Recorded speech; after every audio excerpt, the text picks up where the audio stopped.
महाभारत युद्ध में धर्म की स्थापना हेतु लगभग सभी योद्धाओं ने भाग लिया था, लेकिन एक योद्धा ऐसे थे जिन्होंने भाग ना लेकर उससे दूर रहना ही ठीक समझा, और वो थे महात्मा विदुर। विदुर पांडवों और कौरवों के काकाश्री तो थे ही, साथ ही हस्तिनापुर के महामंत्री भी थे, लेकिन फिर भी इतनी शक्तियां होने के बावजूद भी वो महाभारत युद्ध में भाग क्यों ना ले पाए, चलिए जान लेते हैं। महात्मा विदुर धर्मराज के अवतार माने जाते हैं और श्री कृष्ण द्वारा उन्हें एक ऐसा धनुष दिया गया था जिससे वो एक ही तीर में युद्ध को समाप्त कर सकते थे। जी हाँ, महात्मा विदुर इतने शक्तिशाली थे कि वो चाहते तो कौरवों और पांडवों को एक मौका ना देते युद्ध करने का, लेकिन ऐसा क्या हुआ जो उन्होंने उस धनुष को स्वयं ही तोड़ दिया। चलिए इसके बारे में जान लेते हैं। विदुर पांडु और धृतराष्ट्र के भाई थे, लेकिन एक दासी पुत्र थे। इसी कारण उन्हें वो उचित सम्मान नहीं दिया जाता था जिसके वो हकदार हुआ करते थे। रानी सत्यवती द्वारा भी उन्हें प्रेम से वंचित रखा गया था। बचपन से ही उनके साथ ये दुर्व्यवहार होता आया था, लेकिन फिर भी उन्होंने हस्तिनापुर के प्रति अपने कर्तव्य को निभाना बंद नहीं किया।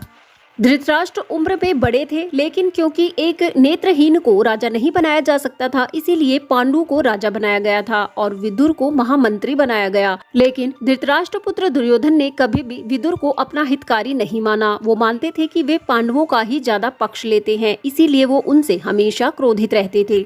वो विदुर ही थे जिन्होंने जब दुर्योधन ने पांडवों को मारने के लिए लक्षग्रह की योजना बनाई थी, तो उन्होंने ही पांडवों को ये संकेत दिया था कि तुम्हारे साथ कोई भी दुर्घटना हो सकती है, और तभी पांडवों ने सचेत होकर अपने आप को उस लक्षग्रह की आग से बचाया था।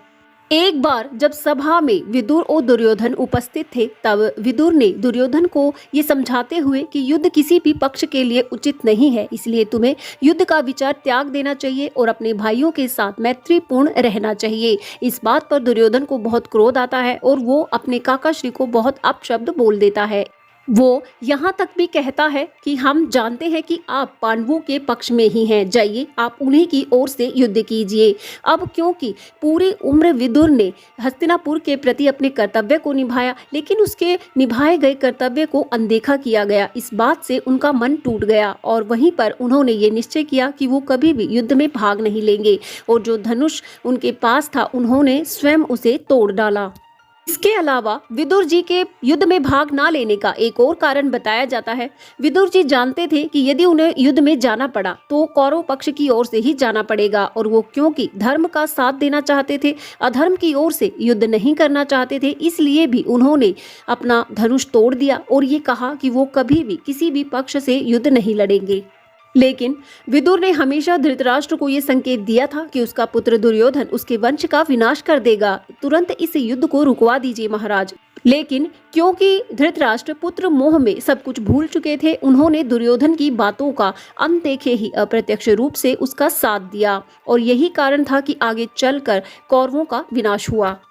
इस प्रकार विदुर युद्ध में भाग नहीं ले पाए। दुर्योधन ने उनके मान सम्मान को छिन्न भिन्न कर दिया था और वो धर्म का साथ ही देना चाहते थे। इस कारण विदुर ने ये निश्चय किया कि वो युद्ध में भाग नहीं लेंगे। आपके इस विषय में क्या विचार है और आपको ये जानकारी कैसी लगी? अपने विचार कमेंट बॉक्स में जरूर साझा करें, और ऐसे ही ज्ञानवर्धक वीडियोस के लिए चैनल से जुड़े रहें। वीडियो अगर अच्छी लगी है तो वीडियो को लाइक शेयर जरूर कीजिएगा। जय श्री कृष्णा।